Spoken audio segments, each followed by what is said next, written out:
I have been with my girlfriend for 3 years, and while she is amazing, she begins to pout almost immediately when the conversation turns to something I do not like or when I call her out on something. It really frustrates me. This made me think about the past. I would say 80 to 85% of people might do this. It seems almost impossible to have a conversation without some kind of emotional reaction, followed by an excuse for those emotions. Instead of spending 10 minutes talking about it, it takes a day to recover, and in the end, nothing really gets resolved. I am just wondering what some of your experiences have been. Story 1. My mother was the first one to do it. She was trying to say there was black mold that needed to be cleaned, and I told her there was none. It was likely just dust that had already been cleaned. When I asked her to show me where it was and she could not find it, she started crying, saying I should just be able to do things without arguing. In case you are not aware, she is divorced. Story 2. Yes, absolutely. She becomes very defensive and treats it as a personal attack when it is not. It is just an attempt to have a discussion. Over the years, I have learned not to even try because it gets me nowhere. Story 3. This is literally the cause of my divorce. She would run from every serious conversation when there were things she did that hurt me. Then she would get agitated when I wouldn't just drop the issue. She tried every trick to stop me from voicing my feelings, including calling me controlling because she thought I approached the conversation with an agenda to manipulate her. Yes, honey, my agenda is that I don't want to suffer. It's clear that you have reasons for your behavior. So can we please sit down and have an honest talk about what this behavior gives you, so we can find a way to meet your needs without hurting mine? No, she would not do it. I stuck it out because we already had a child when all this happened, but then she broke up with me because she felt undesired. It's like, you're making it pretty hard to desire you, sweetheart. I don't know what you expected how this would go. Story 4. For me, effective communication and equal treatment are very important requirements in a relationship. Equal treatment means I am always open to serious conversations and listen intently. I expect the same in return with no compromises. Effective communication is essential in my relationships. If my girlfriend made a big issue about discussing serious matters and avoided them, despite my efforts to address it in different ways, she would not be my girlfriend for long. She might be amazing in other aspects, but failing to communicate with someone you love would create increasingly serious problems. Story 5. My wife can do this. We have been in couples therapy for a few months, and she has been improving. I have also been getting better at finding ways to communicate that do not trigger certain wounds from her past. Our therapist has been very eye-opening about how we play off each other to create a storm when things go wrong, and it has been very helpful in correcting that. Story 6. Woman here. This is a behavior I typically see in women who are conflict avoidant or do not want to hear whatever is being said, which can be immature. In men, I have seen them get angry or just shut down. Story 7. I'm trying to think here. I really don't recall too many, honestly. If I press the point, I suppose my ex-wife might qualify, but it's been so long I don't think I can provide anything useful for that example. By and large, I found that it's not merely the act of calling out something I might object to. It's very much how I bring it to her attention. I'll use an anecdote from my current relationship as an example. A couple of years ago, we were getting ready for a move. I don't recall what we were talking about specifically, but I could feel myself starting to feel defensive. I thought to myself, why am I feeling like this? And I realized she was starting to raise her voice. I waited for her to finish her point. Then I asked her in a calm voice and calm body language, "Why are you raising your voice at me?" I didn't try to answer for her, such as, "Are you angry with me? What did I do to upset you?" I just waited a moment for her to collect herself. She said a few things. First, she didn't realize she had raised her voice. Second, the whole move preparation had been stressing her. Third, old patterns from her distant past domestic violence situation had managed to resurface. That's all it took. I didn't expect her to lower it immediately, but she was able to get there soon enough. Marriage, or any close loving relationship, is a partnership. If I tear into her, I'm basically shooting myself in the foot. Full transparency, I'm not sure I would have been this calm decades ago. I don't know whether this is simply something you gain with life experience, or something you eventually reach because the popular choice of taking a more combative position is tiresome to keep doing repeatedly. To borrow an Australian phrase, no dramas, mate. Story 8. Your girlfriend lacks the ability for self-reflection. Many people of all genders lack the capacity to objectively look at themselves and their behaviors, to admit when they are wrong or have done wrong, and to put in the work to correct themselves. This is not exclusive to women. People who refuse to see their faults often deflect or go on the attack when a partner or friend raises an issue that bothers them. They also often play the victim, saying things like, "You're so mean to me." The only thing you can really do is sit down and very calmly express that you each need to be able to safely raise concerns around things in your relationship. Agree on a method of communicating that allows you both to feel at ease with constructive criticism and ensure you use that method going forward. Both agree to listen to your partner's feedback without interrupting or deflecting to an issue from the past. Address only the issue at hand and be accountable to the other. Own that you did something the other wasn't okay with, apologize, and try to avoid it in the future. If you can develop a solid understanding of healthy conflict resolution, you will have fewer problems and it will be easier to resolve those that arise. Good luck. Story 9. Not all of them by any stretch of the imagination, but yes, it is real. There is a significant part of the culture that tells young women that they are simply correct about most things.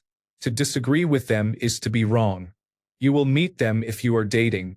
Story 10. One of the most important traits men look for in a woman is accountability. I suspect you are not alone in your experience. Original poster. Story 11. On one hand, it is the women you are dating.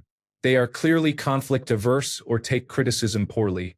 On the other hand, it could also be that you are not doing a good job of initiating these conversations.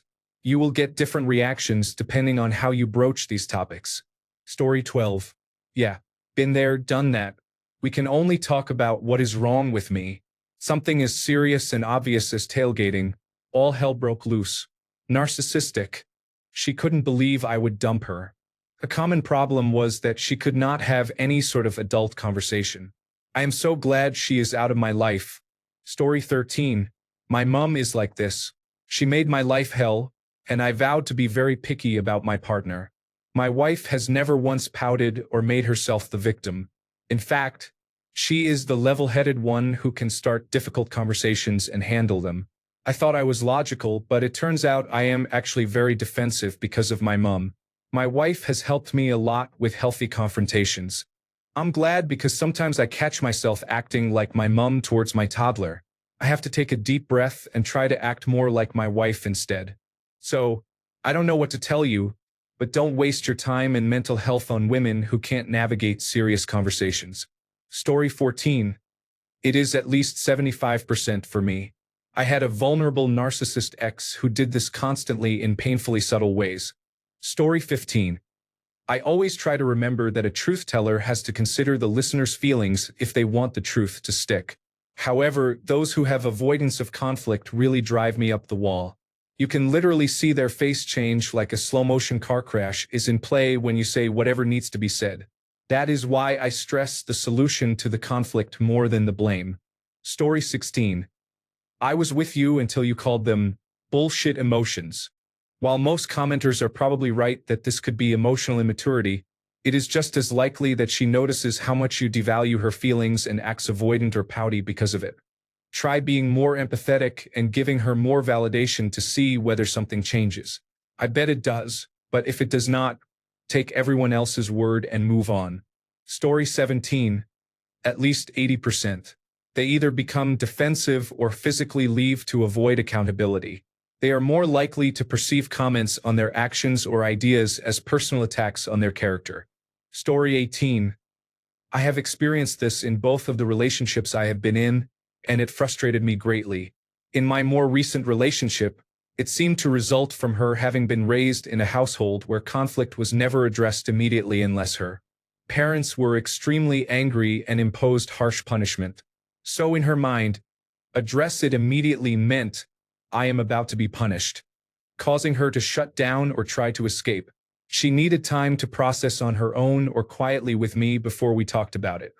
In my family growing up, that behavior was called pouting and considered wrong. What we really needed was a middle ground, but the relationship ended mutually before that because we realized we were not very compatible as life partners. Lastly, consider that your attitude about her difficult emotions might be part of why she is not comfortable talking to you about challenging topics. Story 19. I think you should try to reframe important conversations as you two versus the problem. If you thoughtfully adapt that to what you understand about her, it should feel like both of you are working together on an external problem. She is much less likely to have a negative emotional response since it no longer feels like a judgment on her character. Story 20. Wait, there are girls who do not do that? They admit fault and accept accountability without turning the whole thing into a dramatic horror show, making you decide it is preferable to just stub your toe on their workout gear left out for the rest of your life. Story 21.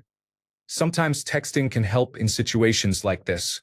People sometimes struggle to handle the initial wave of emotion that being criticized can cause, which leads them to go on the defensive.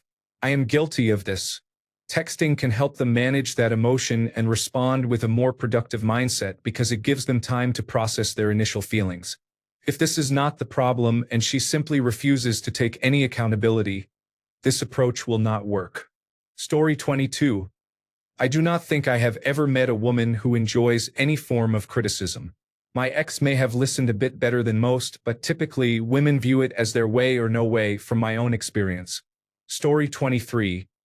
Yes, my mother gets defensive and never admits her mistakes. However, I believe this is true for almost all mothers based on my observations. It is extremely frustrating to communicate with such women. Story 24. She has no qualms about pointing out my flaws, but if I say anything critical about her, I am considered mean. Story 25. 75%. That includes female relatives and friends, significant others. The remaining 25%, even when we disagree, are at least still easier to discuss the matter with. Story 26. I try to keep my lady friend, wife, and girlfriend separate to maintain civility. For real though, none. I couldn't handle someone like that. I wouldn't date them. Story 27. We can generally talk about these kinds of things without it being an issue. Sometimes emotions get involved and we revisit it later, but we never avoid discussing it. It is one of the reasons I married her. Not trying to portray perfection, we have plenty of issues and faults. Story 28. Pretty sure nobody is thrilled to be called out by their partner. If she is listening and not screaming or throwing things back in your face, she is handling it well. Story 29. This was completely my ex-wife. She would curl up into a ball anytime I tried to have a difficult conversation with her. Then she claimed the reason she wanted a divorce was because I refused to go to therapy with her, which was not true. If you can have open and honest conversations, you might not have to pay a therapist $200 a session. Story 30. How you express your feelings is important. Are you able to vulnerably share what you are experiencing? Or are you attacking and blaming? Story 31. I think this is the real reason men do not open up to women. If you bring up anything negative about her or how you are struggling or how she hurt you, the conversation ends with you having to comfort her because of how your pain makes her feel. We learn quickly it is much less work to keep it to ourselves. Story 32. You cannot hold women accountable for their actions. Men no longer have any authority to do that. It is her world. You just live in it. Story 33.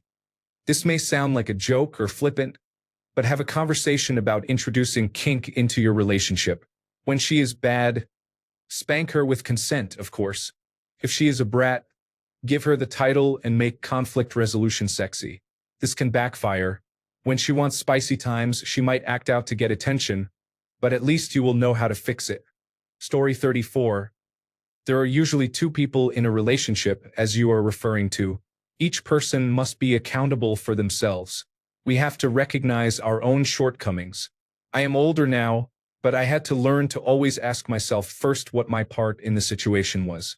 I think this was part of maturing and came up when I would get upset over something and angry at my husband. Another important part is being able to say what it is and move on. No pouting, no lingering anger. My husband can do what he wants with the information I give him. I hope you can get to this point because the emotions you describe hurt her more than they hurt you. Each person must put in the work. Story 35. My friend dated a man for a few months and then broke up. The breakup was not the most horrible thing, nor was it easy, but it was somewhat difficult. Eventually, both of them found someone else and are currently dating others. The issue is that my friend thinks he is still hung up on her. He overthinks everything she does. She once told me that he is trying to make her jealous by showing off his girlfriend by sitting on a table in front of her view in the canteen. The last time I tried to call her out, she said, "Go on. What kind of manipulative insinuation are you going to tell me again?" So they do not take it well. Story 36. Immature women who have no emotional regulation react like this. They are often insecure and have a huge ego, so they overreact because they see everything as an attack. They start to retaliate to a perceived attack with an attack. Then you defend yourself, and they attack back. That is how the conflict begins. They will blame you for initiating the confrontation but will never give you the benefit of the doubt or ask, "Are you attacking me right now?" Because they immediately respond aggressively at the slightest issue. The slightest issue is usually something that makes them self-conscious, something uncomfortable, or something they did wrong, such as a double standard they apply to others. They want to avoid the topic entirely and never discuss it because they choose to ignore it as long as they get their way. This behavior can be attributed to women masking problems, which often carries over to relationships. For example, if a woman has wrinkles, she gets Botox. If she is overweight, she gets liposuction. If she has a pimple, she uses makeup. If she feels stressed, she takes a spa day. If she has a baby with someone she does not like, she may consider abortion. Masking an underlying issue is a learned coping mechanism rather than addressing the root cause. I have helped multiple couples before, during, and to avoid divorce. Many issues I observe in women when they become defensive stem from a mixture of insecurity, high ego, and poor learned coping mechanisms. Story 37. It took some talking, but I approach situations with humor and focus on one thing at a time these days. We used to have blow-ups once a year, but now we know how to bring issues to each other's attention without resentment. For example, after she cooks and I go into the kitchen, I slowly and loudly close each cabinet door. Usually, about 3 doors in, she looks at me and says, "Shut up. Thanks a bunch for sticking around till the end of the video. Remember to subscribe, and until next time, stay awesome and goodbye."